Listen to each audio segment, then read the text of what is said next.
Sarah Taylor, as we have learned a lot about, is the Executive Director of the NGO Working Group on Women, Peace and Security. This group was formed in 2000 to call for a Security Council resolution on women, peace and security, which of course later materialized. And now you are working full-time, I understand, implementing this resolution and following up on it. So please. Excellent. Thank you so much. Thank you very much for the introduction. I'm not sure I should thank Cynthia for raising expectations that are far too high. I'd really like to thank the organizers, my co-panelists and the chair. And yes, of course, to all of you here for what I'm really hoping will be a robust discussion, has already been a robust discussion, and I'm looking forward to that continuing over the next couple of days. You know, by way of background, of course, Cynthia has already laid so much of this out for us already. Just a little bit of scene setting about the work that we do at the NGO Working Group and why we're doing what we're doing. And we're working within the context of this growing understanding of this relatively recent understanding of what has always been true, which is that wars are gendered and conflict is gendered. And there is a gender dimension to these conflicts that is not incidental, but is actually fundamental to the ways that conflicts come about, the way that wars are fought and resolved, and the work that we need to do to rebuild from work.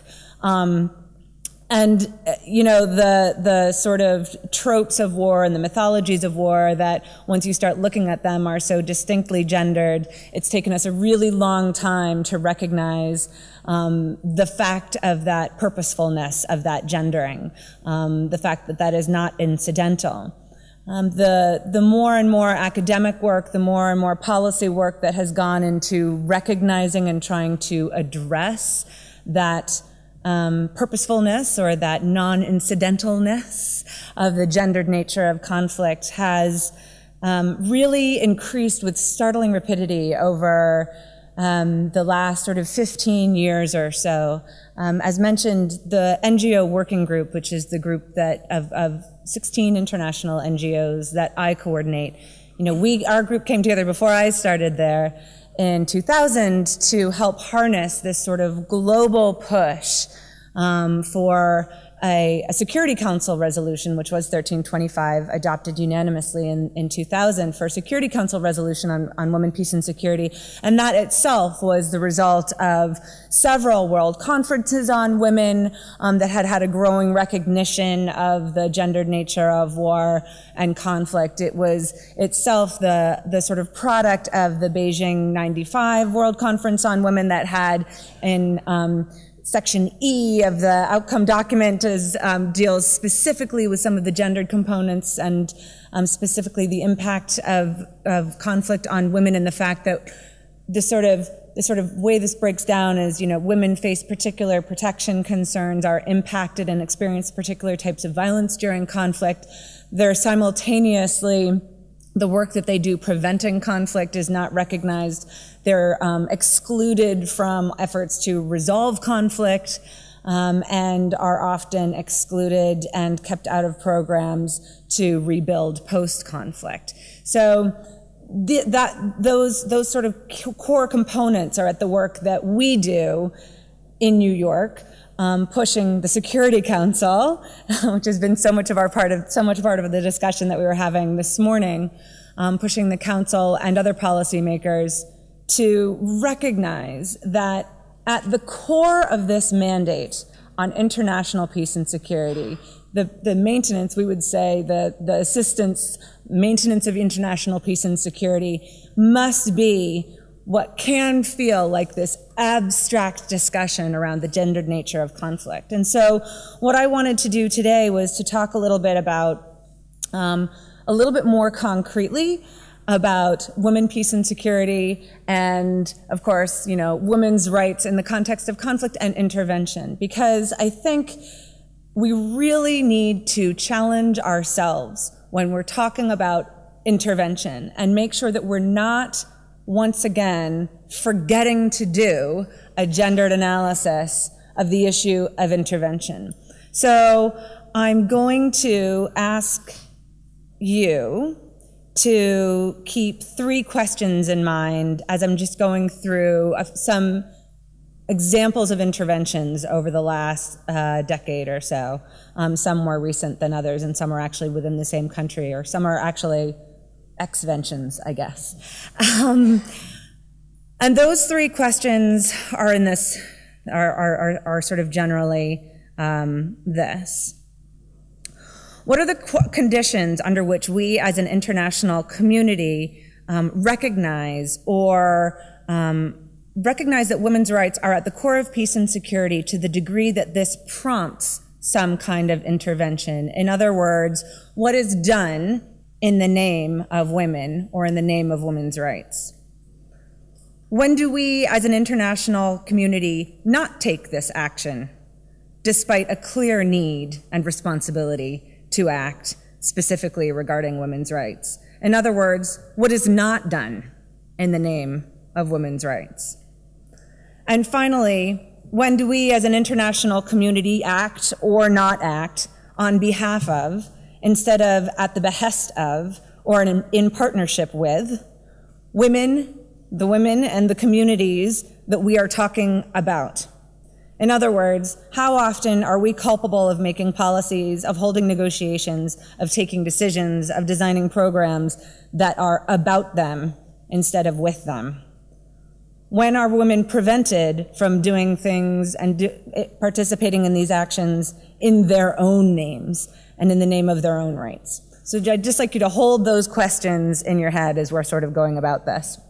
I also wanted to quickly address one issue that was raised this morning, which was an issue around rights and the idea of interventions as being something that is, or human rights in the context of imposing rights on another culture or on another community. And I just really want to talk about the issue of women, peace, and security. This is a question that we get asked about a lot. And whether we and particularly me, as the face of the NGO working group, clearly coming from a Western tradition, whether we are actually imposing a Western cultural norm on these communities. I really want to emphasize that the women, peace, and security agenda and the fact that this realization and movement around women, peace, and security comes from women in their communities globally. The similarities and the demands that these women make are startlingly similar. Women face startlingly similar barriers to participation and have startlingly similar asks and demands, but these demands come from these communities. We're asked, aren't you trying to impose your values on Afghanistan or on Libya? And my answer is always no, because the message that I bring to council members in New York is the message that those women are giving to me. I'm not putting words in their mouths. These are the things that they are demanding that I bring to the council because their own governments are not listening to them. Their representatives, they're making the demands on their representatives as well, but their representatives are not listening to them and listening to their demands. So I just really want to clarify that this was something, one of those rare creatures in international policy, where this was a demand that started at the grassroots, filtered its way up, and ended up at the top in the Security Council, if you want to call that the top, and is now starting to filter its way back down. So I just really want to make that clear. I'm going to run out of time. Okay, what time did I start? 10 minutes left. Oh, good. Okay, good. So I just would like to go through a couple of country situations. I think the first one I'd really like to start with is probably one of the more obvious ones, and that's Afghanistan. And that's an example, obviously, of an intervention that was actually done clearly. There was so much emphasis on the need for an international intervention, so largely because the women of Afghanistan's rights were being abrogated, and that we as an international community needed to go in and help these women. Regardless of where you stand on that particular issue, I'd like us all to take a look at where we are now. And I think that this gets to the point of what we're talking about an intervention. When you go to try to improve a rights situation, can you militarily, with a solely military purpose, without a consultative process, with a short-term approach, modify a situation such that the situation is actually better for women's rights? I think that we find ourselves, the women of Afghanistan find themselves in a situation right now where they are incredibly concerned about what's going to happen in 2014 when the international community starts to leave.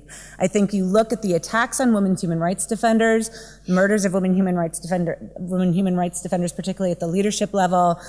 We had a huge, tragic December in Afghanistan.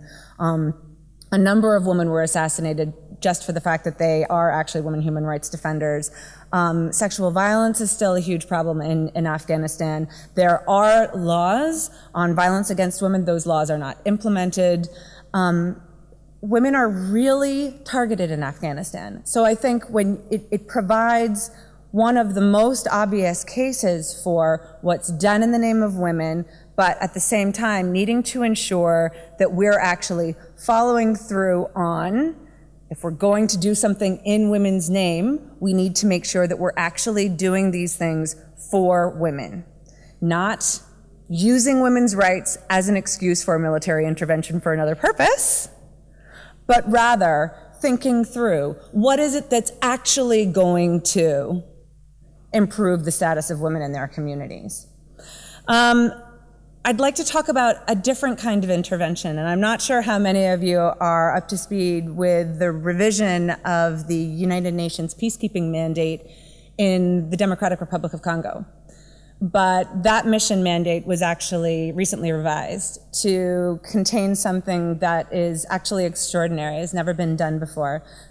In addition to it is the largest, if I'm not mistaken, peacekeeping force mandated by the UN Security Council. And that mandate was actually recently revised to include an intervention brigade.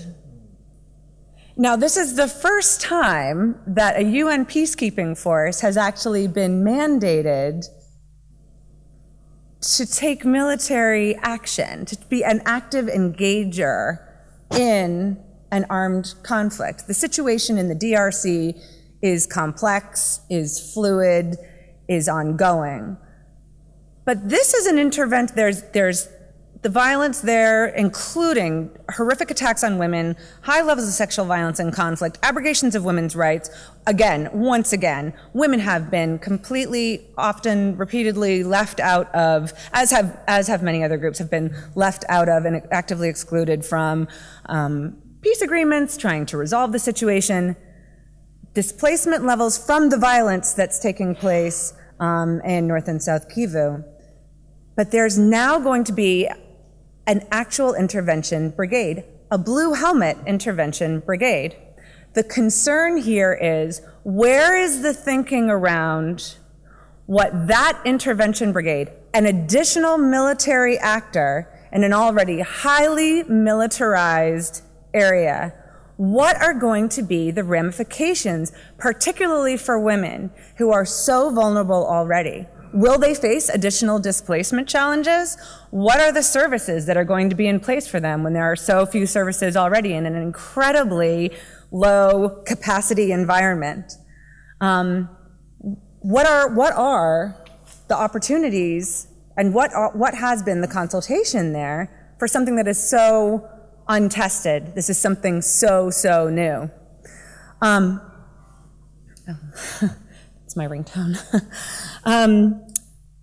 The third example I'd like to give is that in Mali.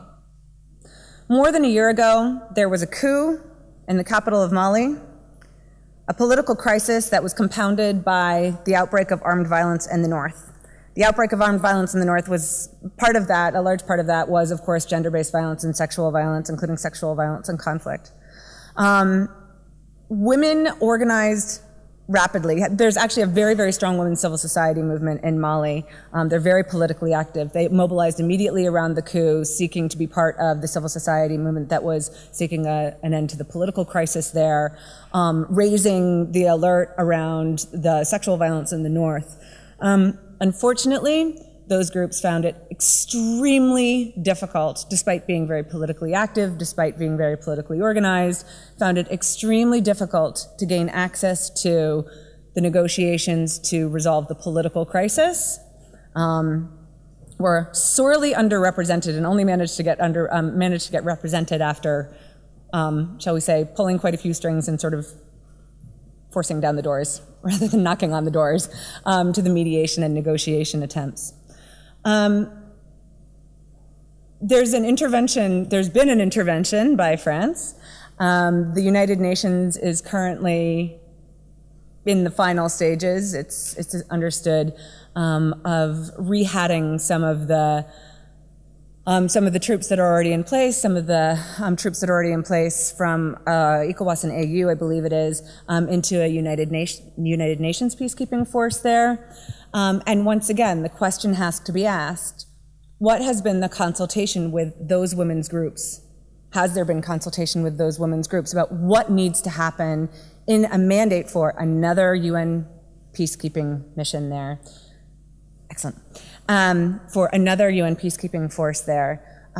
Will women be part of the political solution that the UN acknowledges needs to be a major part of that mandate?